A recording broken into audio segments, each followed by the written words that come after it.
They're coming to get you, Barbara. In Springfield, Oregon, dead Mopar muscle cars are coming back to life. Restored by Mopar master Mark Warman. Joined by his out-of-this-world cousin Dougie. Oh, hi, Mark. His apprentice and daughter, Alyssa. Whoa, whoa, stop. And his childhood best friend, Royal. Mark hates everybody. His protege painter, Will Scott. You got one job. This is Graveyard Carz. So today we're going to install the exhaust system on the 1969 Daytona. Royal actually stopped by, which is always great, you know, being able to work with him. Awesome. It was All right. so nice to work with such clean stuff. Oh yeah, you know, he doesn't get super sidetracked like, you know, some people, so it's pretty great. All right, so you want to get one side, I'll get the other. We got to kind of maneuver it in between the torsion bars and... One of the things I love about the new systems that we're using, the ECS, is their attention to detail. You see that it has all the right crush zones in it, all the right saddle markings from being in the mandrel bender as it gets formed and shaped. It's made of the original material. The mufflers are date-coded mufflers with the vendor code on them. Same thing for the tailpipes. The higher the dollar of the car and the more accurate that you want it, like a Daytona Charger, this is the perfect system for it. Ah, There you go. one way to skin a Mopar. Take it apart, put it together. Yep. Take it apart, put it together. Now here's the deal. They do a phenomenal job. Cars don't come back. Those are all good things. But watching them work, it should be entertaining, right? I mean, it's a TV show. It's a TV show. Okay, you want me to grab this? You see me out there, I'm doing all kinds of stuff. This is like the variety show. I'm spinning plates. I got a dog dancing in a tutu. I'm trying to entertain you. These guys, it's just morbidly boring. Yep.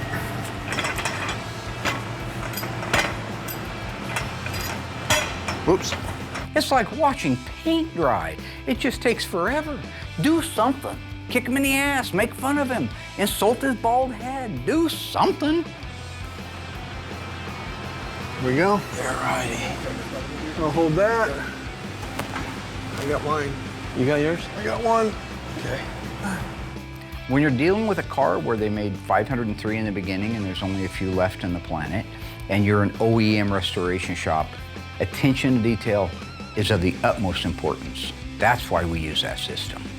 How I found out that they were making a great system was we were at SEMA a couple of years ago, and the owner of the company, the owner of ECS, Dave Walden, he built a concept four-door Barracuda in 1970. One of the most phenomenal jobs I've ever seen as far as craftsmanship and attention to detail. If Plymouth built a 70 Barracuda four-door, I can't help but believe it would look like this. He had mirrors underneath it, and you could see the exhaust system. He had to custom build an exhaust system, but follow a complete OEM principle from the very exhaust manifold all the way to the back of the exhaust tips, and he did. Absolutely incredible detail and quality, and so that's why we're going with those systems nowadays. Today we are getting ready to do our second prime on our 1971 Demon. Pretty cool car. We don't do a lot of A-bodies here, and I believe it goes red. I'm not 100% sure, but I'm 99% sure. But it's the first Demon we've ever done. I was excited when it first got sent out because frankly, when it comes to the Mopar muscle cars, first off, the A-bodies are kind of our unsung hero, as a lot of people know, and we haven't done very many of them. We don't get a lot of A-bodies through here. So when you do get an A-body, it's really cool because there's so many people at home that love them. And we always get people that write in, you know, hey, do more A-bodies. So this is one of those cars that people are absolutely going to love to see go through the shop. It's a really rare car when it just started life. With 2,051 four-speed 340/71 Demons made, that puts it down there in a pretty low demographic. Another thing to make note of, the Dodge Demon was only made at the Hamtramck plant. These cars got 3 prominent style lines that go down the side. So it's real important that you maintain the crispness, the sharpness, the straightness through the whole process. Do the second primer, really look the car over, because once this thing's painted, it's gonna show just any wobble in a line, anything at all. The body guys did a great job on it. So we're looking at probably 2 coats of our nice, thick, high build primer. Let that sit before we bring the car back in and then do our final block and get it ready for paint. Now, this car was registered in the official Mr. Norm's registry in 2000, I think it was. And back then, there were only 51. I'm sure there's more now, but there were only 51, and it was number 16. So what happened was the manufacturer built the car, then it went to Mr. Norm's, he bought the car, resold it, and he made these modifications to it. Some of the modifications were he put a 6-pack intake manifold on it. Now, from the factory, as most of you know, the only multiple carburetor small block Mopars that ever left the factory were the TA and the AAR. That was a 1970 model, and it had the 3 2-barrel Holleys. Mr. Norm took the original 4-barrel intake manifold off and put a 6-pack intake manifold and, get this, General Motors Corvette carburetors, because they were cheaper than the Mopar carburetors back in the day. A mechanical secondary linkage instead of the vacuum like it is from the factory, so it was much more responsive. And they topped that off with this cool aftermarket Seagull air cleaner, which ironically says Tri-Power on it, and that is not a Mopar term for 3 2-barrel carburetors. Ford used it and GM used it. Mopar never used it until they came out on the Dodge Demon. Okay, you editor, you producer, what is with the slow-mo on Will? Is that something he's paying you guys to do because he's supposed to look cooler, like when Tom Cruise comes through the fog in Top Gun or a Days of Thunder and the smoke kind of dissipates real cool? He's not cool like that. This ain't the Chappelle Show where everything's a lot cooler in slow motion. If you want to do slow motion, do something with me and I'll show you how you can make it look a lot cooler.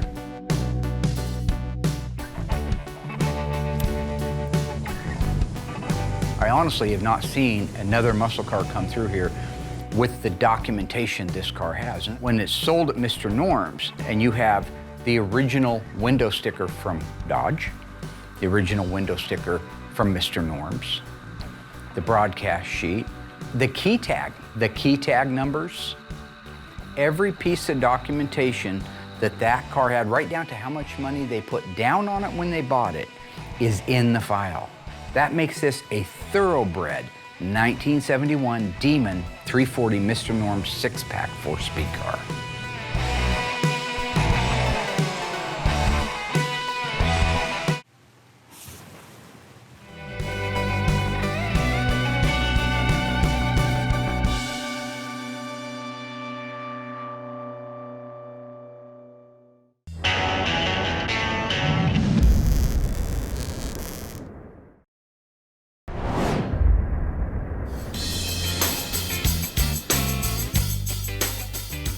All right, want to move on to the mufflers?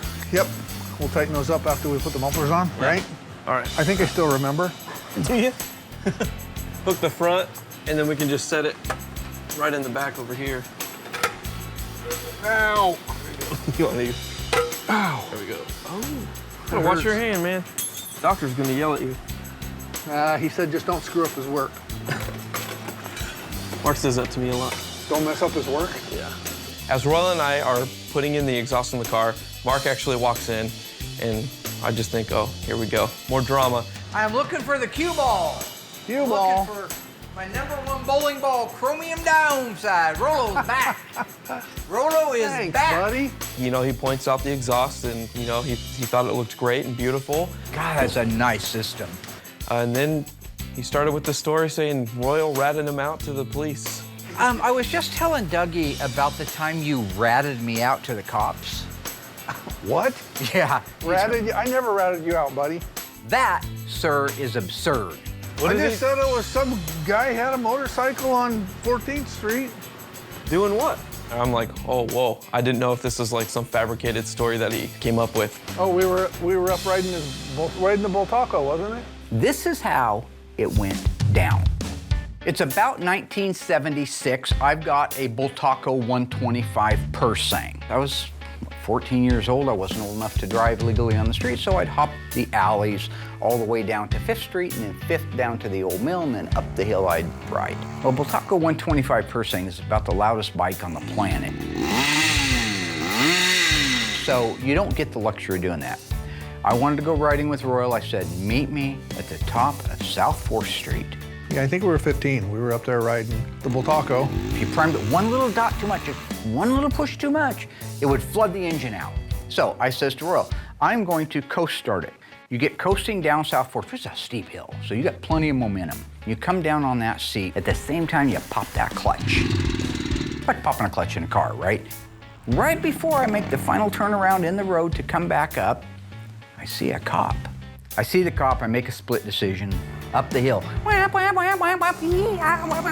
Cop started coming up the road, so he goes, Royal, don't say anything, I'll be back. I'll meet up with you later. After about an hour, I decide that it's gotta be safe to come back. So I says, man, what the heat want, man? What the fuzz want? So I started walking down the hill, and cop stopped me and says, hey, what's your buddy? I said, he's not my buddy. I don't know him, he just had a motorcycle for sale. All I did is tell him that he lived on 14th Street somewhere. No, that was the reason I ran. How do you pick a guy out of 3-mile long stretch of road? He didn't tell my last name, of course. Although you can't miss his. First name and last name, what else you tell him? Your phone number? Yeah. So the cop just took my name, that was it, left. Did you happen to get a chance to give him my address? Yeah, he wanted to know where it was, 640 North 14th Street. Did they ever show up on your front door? Yes, they called my house. No, they didn't. My mother got a phone call from the Springfield Police Department reciting that I ran from them. I didn't give him anybody's You phone rat number. fink. You gave me my phone number. You gave me my social security number. How would I get his first social security number? As you were, gentlemen. As you remember it. Yeah, as I remember it, is based in fact and history. Turns out there's some truth to it, but you know, you can never really get the true story. I'll have to talk to Royal later. I never ratted him out to the cops. Okay, well, you enjoy yourselves. Have fun putting that system on. You're doing a great job. You rat. He ran from the police. I talked to him. I had to stand there and make up a story on the fly. I'm not as full of crap as Mark is. I can't think that fast. I'm gonna have to side with Royal on this one. He seems like a pretty reliable guy. Oh, this is going really quick. Oh yeah, I love these systems. There's such awkwardness and dead silence whenever Royal's involved in something, or Dougie, or Justin, or anybody but me. And Grammy prints all over it. Like I said before, the mama jokes, you know, come up with a few of those. If you don't have those, do some knock-knock jokes. Hey, Jimmy Gum, you're knock-knock. You're Clarice, don't you know that? You're knocking on my door. She comes in, she sees a butterfly and starts popping off caps at people. Next thing you know, Jimmy Gum dead in the basement. And what is the question again now? So Royal and I got the exhaust in the car. I can't get that right there. It went pretty smooth. We had a couple hiccups here and there. How come everything I do is difficult? Yours goes right in. There we go. Going? Yeah. Yeah, you're in there. You know, it's always nice having two people work on these H-pipe systems, just because you got to maneuver it in there. With this being done, I can actually move on to interior stuff, which I'm really excited about. I got the Phoenix CUDA brought over to me. Wasn't quite right, so I kicked it back to the mudroom, gave it to Austin just to do like the fine detail work, some stuff that he had missed. He's still kind of new, and you know, we're working through that together. Great guy though. So while he's fine tuning it, double checking everything, at that point, we can start getting color going. So we take the doors off, hood, deck lid, fenders, all the parts and pieces off the car, get them into the booth, and get them all sprayed blue. And then all the parts and pieces will be ready to go back on the car in a couple days. So when it came to Wendell's car and the B5, I just mixed up B5, the same B5 that I've always mixed up, and actually did some of the jam work on it. Before I realized when Mark came to me and said, holy crap, in 1971, B5 is completely different. So the B5 blue in 1970 is different than the B5 blue in 1971. When they're side by side, it's actually quite a bit different. So the most common B5 blue is the 1970 version. while a 1971 B5 Blue is very similar, but it's definitely lighter. So it's kind of cool to have this run of B5s I've done for years all be one color, and then find out that on Wendell's Cuda, it goes a B5, but it's a lighter version, which you would never know, and thank God Mark caught it early on. Otherwise, this car would have been painted darker, just like the rest of them. But I do prefer Wendell's color just because I haven't done it yet. So anytime you do a new color, it's exciting, it's fun, and it is a very, very nice blue.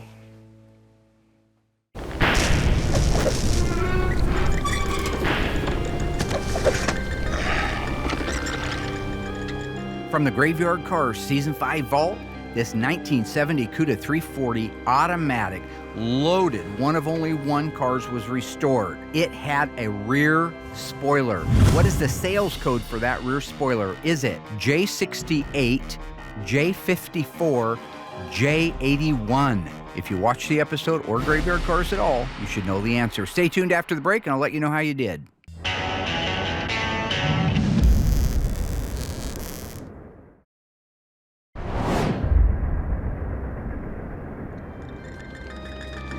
All right, folks, on our super rare, super loaded 1970 Cuda 340 automatic Tour Red, what is the sales code for that cool rear spoiler that does appear on the fender tag, by the way? If you guessed J81, you were right. Good job, you paid attention. Sales codes J68 are for the rear window louvers, backlight louvers, super, super rare option. J54 was the bulge hood that they called out on the LA Carz. This car also featured a black hockey stick stripe, V6X. It was Tour Red, EV2. It had bucket seats, C55, and a center console, C16. Not to mention it was a rally instrument cluster with the 8,000 RPM TAC, sales code A62. Occasionally, Mark drags me out of the shop and says, "Hey, Doug, we got to go. I found another car." And it's always fun to get out of the shop, go on a field trip, Mark and I, in the rollback, you know, and he always likes to distract me, taking his phone and filming me while I'm driving. Sometimes we pick up cars locally, just half hour from here or something like that, and other times we have to drive a couple hours or more to go find a car. One of our field trips was down to Oakland, Oregon, and a guy named Brian, and we pull up here, and oh my gosh, there are cars all over this guy's hillside, back in the trees and whatnot, and what an adventure this was, meeting this guy. It used to be I would cruise around all the back roads when I was growing up and looking for old Mopars. That's how I found my 70 Charger. But these days with the internet, those days are gone. So for me to be able to get out of the shop, go down and see my friend and check out the rest of his cars, I think it's just a fun day. Testing, testing. My name is Brian Renfro. I'm selling a 1969 Charger RT 444-speed track pack car to Mark today. So I've been trying to buy this little 69 Charger RT from the first time I saw it. A friend of mine down in Oakland, Oregon had that car. He's got a bunch of cars, but this was the one I really have been hounding him to sell me. I did buy the car from a friend a number of years ago and did a bunch of work to it, drove it for a little while, had a good time with it, and then one thing led to another and I had to basically park everything, so it's been sitting for a number of years. So one thing about Brian is he's got quite a few acres in a very hard to find area. You got the tag in the house, right? Yes, sir, yeah. I do. I got a picture of it. All right. These cars, all of them, you would never see them from the highway, period. They're hidden. And there are still places around the country like that. There just aren't a lot of them left in Oregon. Pretty solid, pretty clean. Doesn't look like it was ever stuffed. Rails look nice. Where'd this car come out of, Brian? If I recall, it came from Sweet Home originally. Oh. So I suspect that the original engine probably ended up at the Albany swap meet. So this little Charger is a real-life XS29L car. That means that it's an RT and that it's a 440 Magnum. It's a D21, which is the call-out for the 4-speed. But you got the numbers transmission, has a busted ear on the thing. It's over here. Okay. The one thing I did manage to save. That's great. Yeah. That happens. It's actually a pretty well optioned little car. Now, it doesn't have everything a guy might want in one, but it does have the more important things in it. So like the N85, the factory tachometer. Is this a factory N85 car? I can't remember. I don't. I think so. Is it a tack car? Oh, good. It is a tack car, yes. Is it an AM FM? No. Somebody added an AM FM radio to the car. It's a factory AM FM, but it's not the one that started life in that car. The car is coded for an R11, which is an AM only radio. So I'll put one of those back in it, and I'll have that in inventory for somebody who does have that option. Where's the shifter? I've sold him a few Challengers. I sold him a police car at one point, a 1970 Fury 440 police car. If I recall, it belonged to Lane County Sheriff's Department. I like that. Headliner's decent. It has the L31 turn signal indicators. It is a bucket seat car. That's really cool. Hey, Mark, there's the shifter. I had to make it fit. Well, this doesn't look very factory to me. No, it's not. Oh. Which is why I had to make it fit. Yeah, I like it though. Oh, that looks familiar. Yeah. It was never quite in the right spot because you would bust your knuckles on the dash Yep. when you shifted it hard. Yep. Oh yeah, that's the way they were. Pistol grips were even worse. Uh-huh. Get all your knuckles, Hand huh? it to this guy in the back, and he would shift it into third gear for you. Uh-huh, yeah. Yeah. This is an A33 car, so it uses the 354 Dana behind the 4-speed. You either got the A33 or the A34 behind a 444 speed in that year car anyway. Got a little bit of rust right here. Depends how it is when it comes out of the dipper. You know, sometimes you can just put a small piece in right here. Sometimes you got to put the quarter on. The AMD quarters are good if you put them on all the way up and you pre-fit everything like you're supposed to. Rear body panel has a little crusties in it. That's okay. These factory welds up here, Mark? Yeah, I think so. There's two things on that car that are disappointing to me. The original engine's gone. It's not the end of the world, but it does affect the end value of these cars. The other thing is it's not coded for a stripe. It's actually stripe delete. So that means it didn't get the cool Bumblebee stripe that it could have got. Instead, it has the badges that call out RT on each quarter panel. I don't know if you remember Dan Perkins or not, but Yeah. I got this from him. Oh, Yeah. I bought that 70 Charger from him. Yeah. That burnt orange black top car. Yeah. Well, we got some more Mopars to look at, I guess. Sure. All right.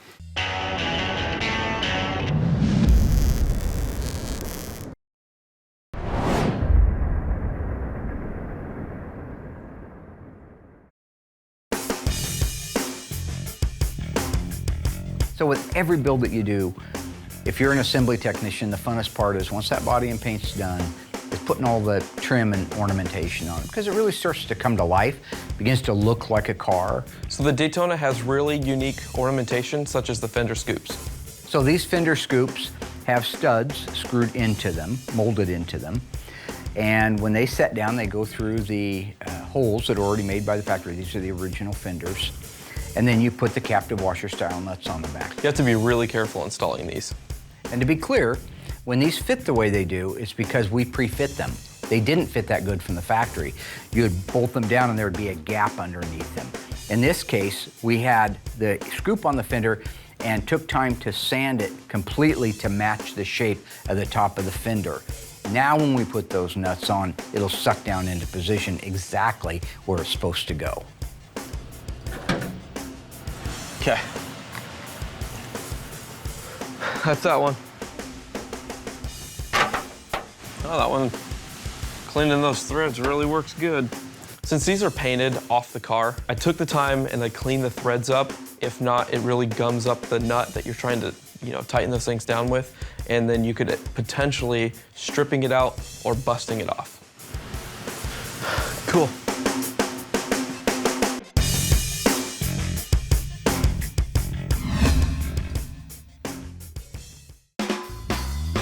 Well, let's go take a look at this glorious collection. 72 Challenger. 72 Challenger Rally. Rally 340 automatic numbers matching. For least the most the part, engine. yes, the engine is. This is cool. It's an original FY1 top banana yellow, black top, black interior, 340, numbers matching except for the transmission on it, but not necessarily at the top of my pecking order. But for somebody out there that was looking for a 72 Challenger Rally, I think this would make a really good one for them. A lot of it is just stuff that I've tripped over time. I've come across it and it was at a reasonable price, so I picked it up. Some of it is stuff like the yellow Challenger. I got that from an old wrecking yard in Cottage Grove. It was sitting way out in the back, buried in the brush. And so I pulled it out of the brush, myself and a friend of mine, we loaded it on his trailer, and it ended up getting a bunch of body work done to it. If I recall, it had a manual shift valve body, which I had to fix a little bit so it wouldn't do that anymore. I threw a different transmission in it and drove it for a number of years, and like everything else, I had to park it. Take a look under the hood there. Here we go. Got it. Got it. Beautiful. Nice. Boy, that looks pretty darn original. You drove this car for years. I did. I saw it all over Springfield when I was younger. Wow. When we were younger. It needed some different shocks on the front of it, but this thing handled pretty darn good. The Challenger, as far as driving, was actually my favorite car. It handled really well, considering the size of it. It did real good. The Charger was fun if you wanted to point it in a straight line and spin the tires. It was good for that. Which one would be the favorite? That would be the Challenger. I drove that a lot of miles, and it was really comfortable. I've known Brian for probably 20 or 25 years. He used to work at a shop out here in Springfield. That's where I first met him. Always been a Mopar guy. This is actually where I've showed you the hood that came off of a 70 Challenger, a flat hood that was purple and slight damage in the front. That was the one I got from Brian that he got from Butch when Butch passed away. He went down and gosh. Butch held on to the hood from 1978 when I helped him put the hood on the car. Everybody knows that I bought my Dodge Charger from Butch Peterson. I was 16 years old and he needed help. And I loved hanging out with him and hanging out on cars, so I was kind of his little helper. And one of the first things that I did was to install a used K-member in a 1970 Dodge Challenger 318. Also, the hood was stuffed on it. And at the time he had found, this was a plumb crazy car, he found a perfect flat FC7 hood that we could just bolt on there and not have to do any paint work to. Well, when I went up to Brian's right after my friend Butch passed away, and I was talking to Brian, he said that he bought out a lot of stuff that was at Butch's house. Right there in this pile of rubbish was the hood I unbolted off the 1970 Challenger when I was 16 years old. The first official hood I ever took off of a car. So I asked him if I could have it for old time's sake, and he let me have it. So I still have that hood out back. The car that jumped out at me is the 71 Fury, four-door, white, 318, and I have bought some cars from him over the years. I bought a 70 Fury police car. It was a real PK car. Is it a PK car or? No, oh, it's a 318 car. It's not a police car issue, which with the first two letters of the vehicle identification number would be PK. Oddly enough, PK is the police edition, so. You know, it's always fun for me to be able to take somebody like Brian, who's got a heart of gold, everybody loves Brian, and then throw him in front of a camera because they don't really want to be in front of the camera. They're doing me a solid. yes. Oddly enough, the police car that I sold you, Yeah. this came into the tow yard a friend of mine worked at 2 months later. Wooden Scots was it? It's funny because we all have tics, right? Me, I can't stop bragging. I guess that's a tic. Dougie, he dummies up and just starts repeating himself over and over again. I have a lot of nervous tics. I don't know that dummying up is all of them. Brian's a nervous laugher. I love you, Brian, but it's just some nervous laughing, man. This would be a good car to build into a tribute car. It's solid, it's all original, it's in good shape, it has everything on it that it started life with, so to convert that to look like a squad car would not be that difficult.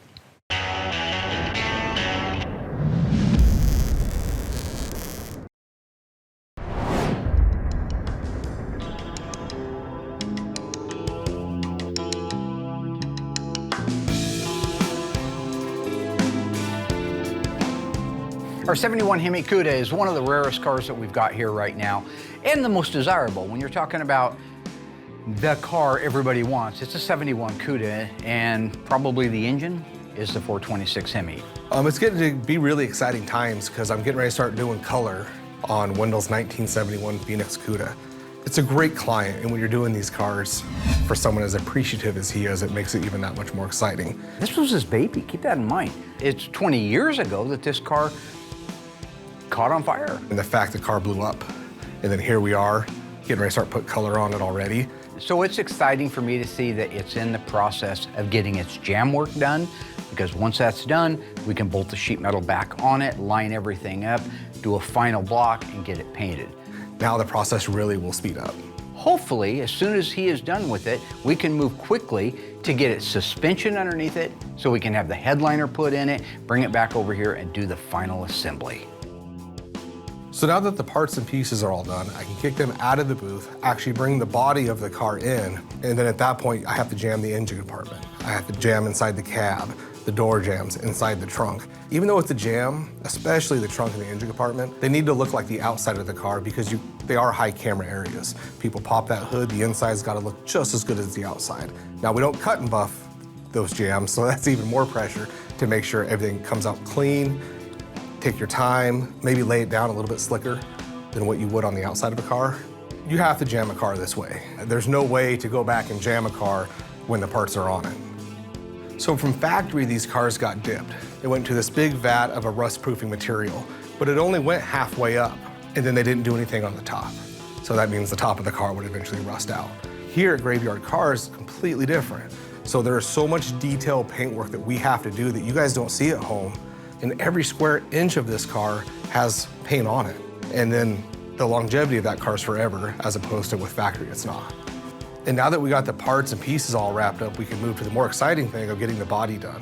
Once that body's done, we can start putting the car together and getting the final paint done on this 1971 Cuda.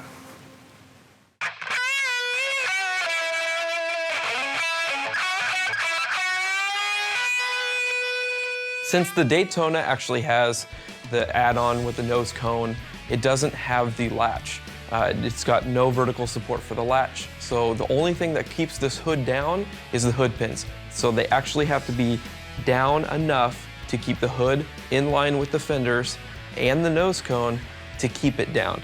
So it's a little bit more of a process actually putting these on, lining them up, making sure they look really good because they got to keep it down. I say actually a lot, don't I? I really have to be careful while mounting these. If the screwdriver slips or you got to re-drill those holes, if something slips and scrapes the top of that hood, it's got to go back for body work and repaint. You got to be careful that you also don't over tighten the screws or else you're going to see wrinkles in the tops of the hood as well. One thing to make note of on the Daytona is the side markers that you see are not actual side markers, they're reflectors. And we have to paint them the same color as the stripe. So if this car had a white stripe on the back of it, like Tom Partridge's car, we'd have to paint those housings white. In this case, we painted them black. So I just got done installing the side marker lights and everything turned out really nice. You got gophers? I got moles. I don't think I'd call them gophers. Oh, smart. I don't live in the country, I live in the city. So I don't know the difference between a gopher and a mole. In all practicality, they're probably the same creature. I don't know why there would be two different ones. Well, one's bigger, right? A gopher's a lot bigger than a mole. Oh, wow, 60. This is your 67. Yes. Barracuda 383 automatic, one of 98. How many? One of 749 made. Oh, wow. Yes. I got that one wrong. That's all right. 748, but who's counting? Don't try to. That's okay. We make those mistakes. I'm using under the hood for storage, but well, sure. It's got a. I have this original motor. It's over there in the pile. This is out of a 68. You do have the numbers engine for it? Yes, sir, I do. The 1967 Barracuda Formula S, I think that is a great car for somebody. There are real diehard lovers out there that love these little A bodies, and that's a real live big block car. And he's got the original numbers matching engine, probably like the 4-speed we found for the Charger buried in mud, but at least it's there. Is that the correct manifold? Yes. Boy, that'd be a good one to put together. This is a fastback model car, and it's pretty clean. It's showing some signs of rust underneath the recent paint job that it had starting to pop up. But again, a very good restoration project for somebody and well worth the investment. Well, and I made the mistake of ordering the copper penny carpeting for it. Oh. And it actually is supposed to have bronze carpeting in it with the copper penny seat covers. Gotcha. Two-tone interior. Two-tone interior. Very pretty. So if I do it right, it'll actually look pretty good. Oh, it'll Just look haven't real got nice, that far. yeah. It's got the 383 4-barrel with the Formula S emblem. You actually texted me at the right time. Yeah.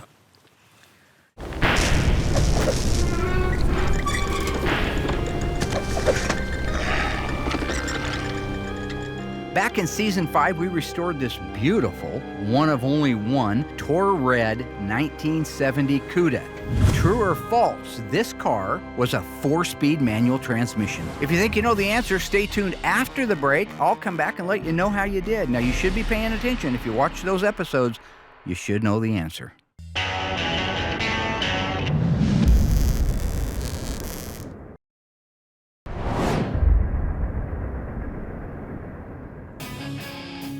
You actually called or texted me at the right time.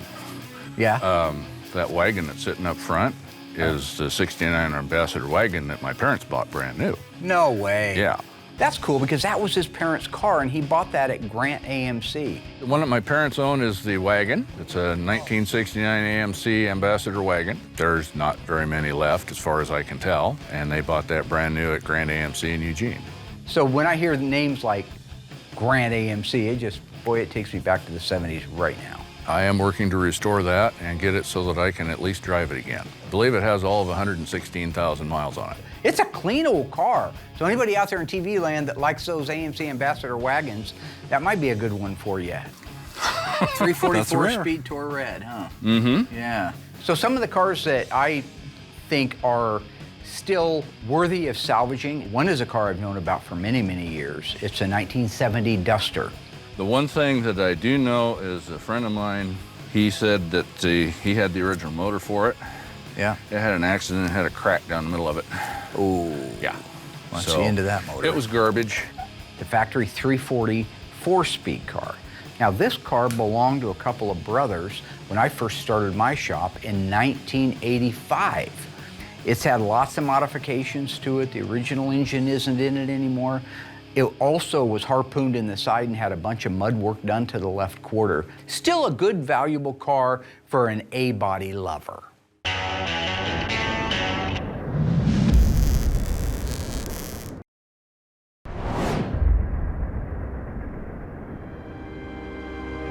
All right, folks, how did we do on that one? Our 1970 Cuda, one of only one with all of the options this one had. 340 Tor Red. Was it a 4-speed manual transmission or an automatic? If you guessed false, you are absolutely correct. This car was an automatic transmission. 340 automatic. But just a few things to add to that it had from the factory on the fender tag.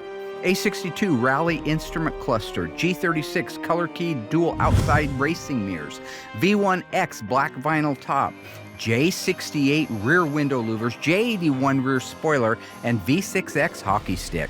That's a loaded car. So today I'm getting ready to put in the sound dampener in Tony's 1970 Challenger. It's going to look great. One thing that I just would like to get cleared up, because we oftentimes take a little bit of heat in the social media, sometimes deservedly so, not always. And in this particular case, it's talking about Cindy D'Agostino's 70 Challenger. This is the one that Tony bought for his wife that we're just finishing up the restoration on. You'll see us adding a sound deadener product to this. From the factory, it didn't have that, I agree.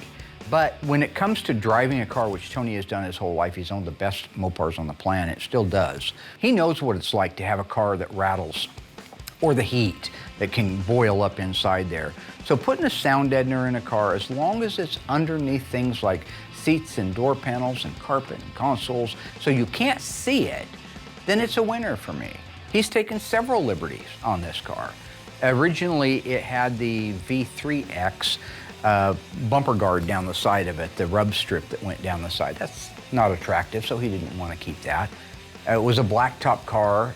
He put a white vinyl top on it, put a white longitudinal stripe on it, and went with a full white interior on it. But that's because it's Cindy's car, and I'll always say the same thing. Keep it original from the standpoint of things you can't change. Don't get rid of that engine, don't get rid of that transmission, don't cut numbers off that need to be there. But if tomorrow somebody bought the car, wouldn't even cost very much, and you could put the car exactly back the way it was on the assembly line according to the fender tag.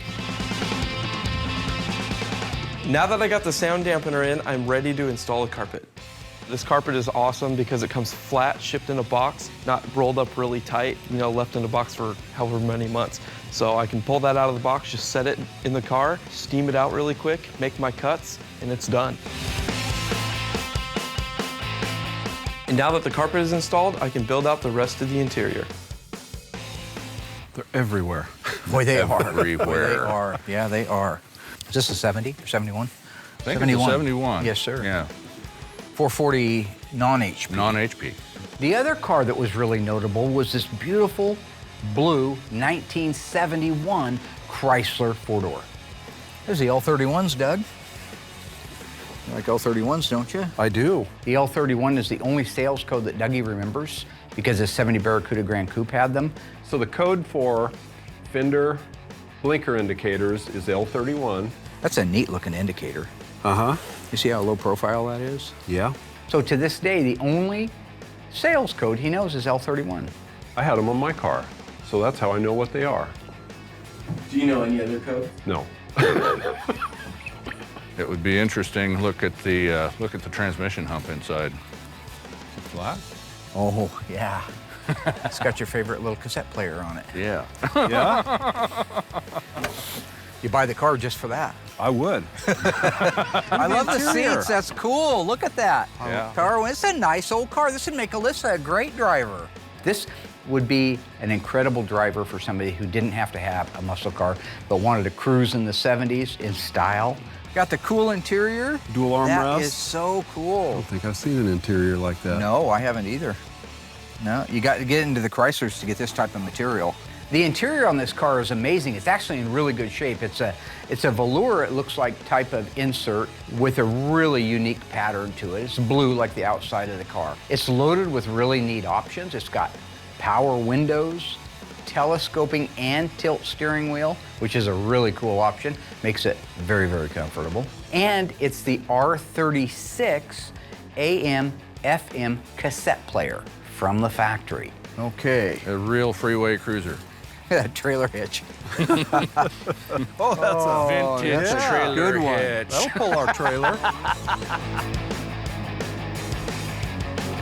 At the end of the day, it was a fantastic trip. I got to see some really cool cars, some I've seen before, some I haven't. The Charger that I sold him, when he contacted me, I went out and looked at the car and had decided it was time to send it to a good home. The amount of rust and various things in it were starting to get worse, and I knew that if I didn't get rid of it pretty quick and send it to a good home, then there wouldn't be anything left to fix. I know he'll do a good job fixing it up, and I told him, I said, when you get it done, I want to ride.